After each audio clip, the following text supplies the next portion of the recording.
campo de golf. A localización deste campo de golf e do resto das instalacións sería no noso monte comunal.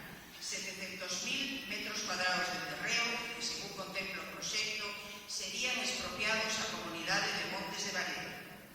Ademais, neses terreos están todos os mananciais de auga dos que bebemos, regamos e usamos para a vida cotidiana todos os veciños.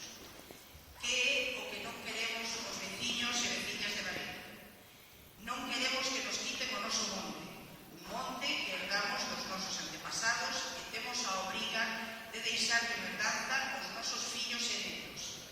Deste monte sacamos os recursos para invertir no pobo, arreglar camiños,